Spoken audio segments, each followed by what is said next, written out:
Welcome back to Streamline Entertainment. It is Marvin speaking with the Streamliner messages. Excellent response to a lot of the videos, especially the EPs live on the Jay Slater case, which was very, very interesting. And it brought a lot to light, to be honest with you. Squiggles, how you doing? Thank you for being a full member, Squiggles, and supporting the channel.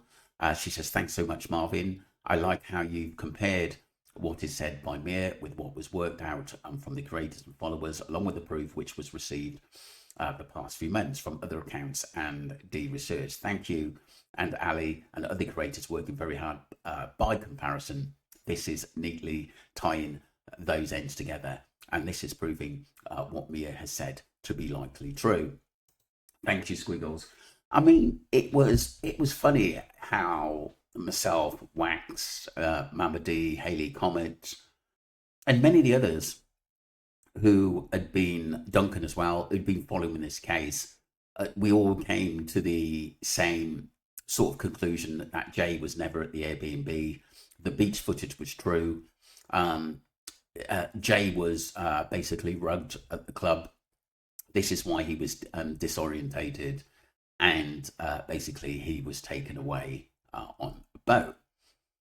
I mean, it was kind of strange, and like I said, there were people who I think knew what happened to Jay, who were too scared to come out, were putting cryptic messages out there for us to see the story of what happened, and this is why I think the accident crew were a little bit afraid in what we had to say. Thank you very much for that, Squiggles. Brilliant message. British Patriot. Oh, this is new. One Marvin. I've not seen this one. She said at the start that she didn't want to do a reading because she feels dangerous. People are involved. Yeah, definitely. I agree with that. And it is one of those cases where people didn't want us talking about it. Some of these messages were from yesterday, but I did want to go through. Not sure if it's Mia, because Mia is a good friend of Lucy's. They was in Tenerife last year together. No and no. But maybe they fell out. Bang, bang. So what is the truth at the end of the day? But like I said, Mia has said everything that the sleuths thought, to be honest with you. We don't know whether it's 100% truth, but what I think is, at the end of the day, why would she come on alive and lie? Thank you for that, Beverly. Replying to Bang Bang. Vid001, have a look at the Authentic Angel. She did a reading the day before the live. Oh, interesting. I will definitely have a look at that. Let me take a look at that. It's an interesting one. Hayden says they're a group who used to intimidation. I did read this yesterday, but I think it's important to read again, and bullying to get their way. They're used to getting compliance from people, but now they're in panic. That some of us refuse to buckle and relish fighting back. Keep going, Martin. Thank you very much, Duncan. I appreciate that. And like I said, this is a free world, people, at the end of the day. And as long as we're abiding by laws and regulations, we are able to basically respond to cases that we feel that are close to our heart and that there is some injustice there. This was... Oh, that was a couple of days ago, people. So you raised such an interesting point that Debbie perhaps was too scared at the court to fight the case, and maybe she wants to get justice for Jay because she feels she can't while she's protecting Zach. I'm still fuming at Debbie not fighting for her son in court. However, I can find a little bit of compassion in my heart for her situation. Still, she was paid off, though.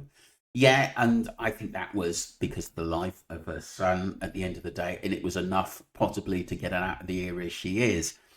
In some ways, I don't blame her in a way, but like I said, if it was my son or daughter, I would have. No many in the world would stop me from fighting to get the truth, to be honest with you.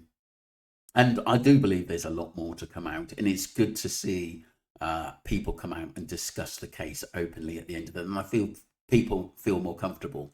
Lindsay says, feel sorry for her and her family. This is Mia O'Brien, the young lady sentenced to 25 years in Dubai for snorting a line of coke. Then again, I'm totally anti-rugs, absolutely hate them, have never took anything and never ever will few. A few wine will do me. Rugs ruin lives and families' lives. That is an awful lot. It was just for herself. Still, I would hate it to be my child.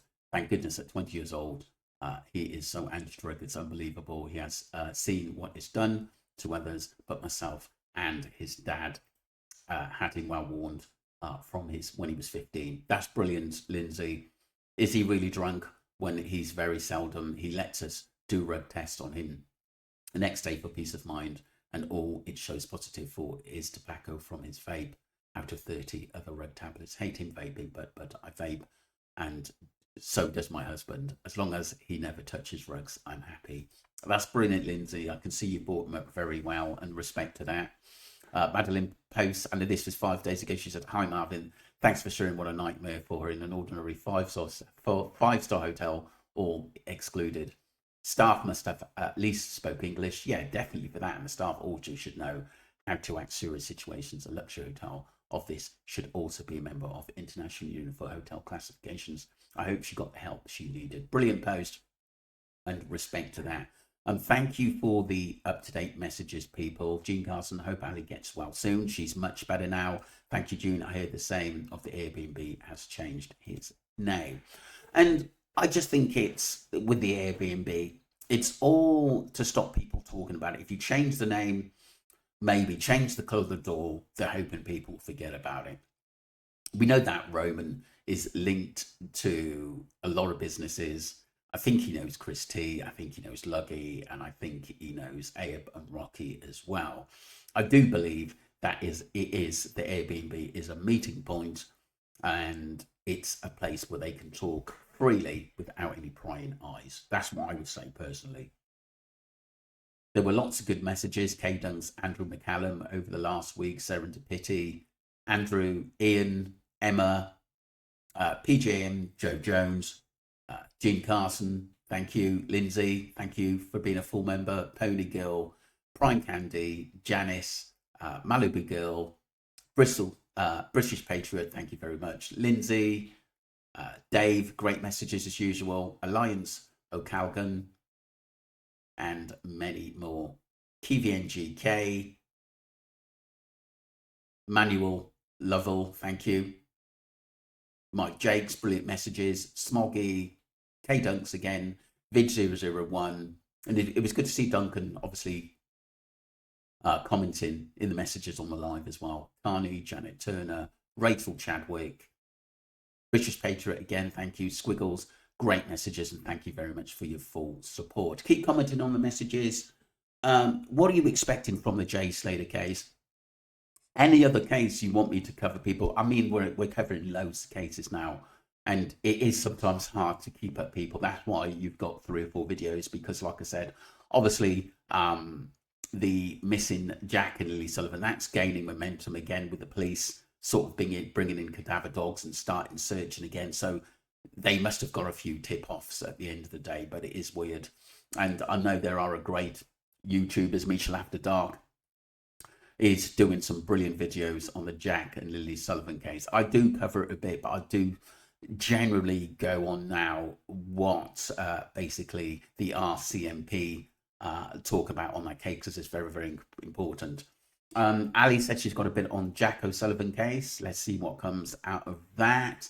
And obviously there's been quite a large sum of money put up in finding any information on the Jack O'Sullivan case, which is absolutely brilliant, who's come forward to help the family out. Very, very bizarre case that nothing was found of his, or not a trace, which is quickly odd. I believe Jack did get in a car. Other cases, we follow Amy Bradley. I will see if there's any updates from the family, to be honest with you. It is quite a bizarre case. You know, there's a massive possibility that she could have children and generally wants to keep a low profile. That's if she's still alive. I'm not so sure, people. Do let me know on the Amy Bradley case. Do you think she's alive or not?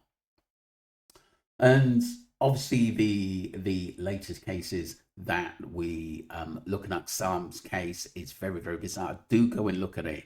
It's an absolutely brilliant 3-part series on the BBC, and the family are still looking for answers from Ryan, who basically got a solicitor involved as soon as possible. And I don't think that lawyer is telling us all the truth. And apparently he's been in some high profile cases as well, so I've heard. Do I trust what he says? I'm not so sure. At the end of the day, he's protecting his client. I think Ryan is from a lot of money, and I think a lot of things were covered up in that case. Let me know your thoughts, people, on all the cases we cover.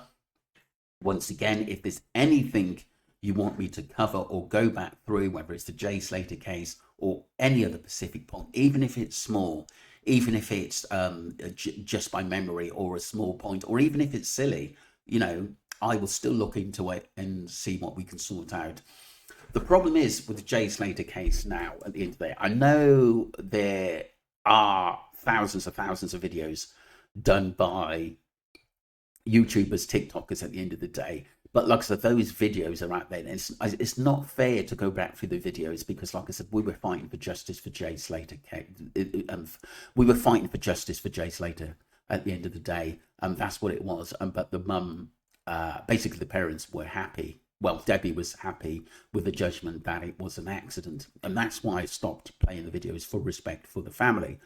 But it doesn't mean we have to stop talking about the case and people coming forward on lives and basically saying that there was foul play in this case, which we knew from the early days, because nothing seemed to make sense in this case. And that's one of the reasons why I talk about the Jay Slater case at the end of it. I'm not accusing anyone, I'm not blaming anyone, but all I'm looking for is picking up points which people are still worried about and believe that there may be something sinister in this case.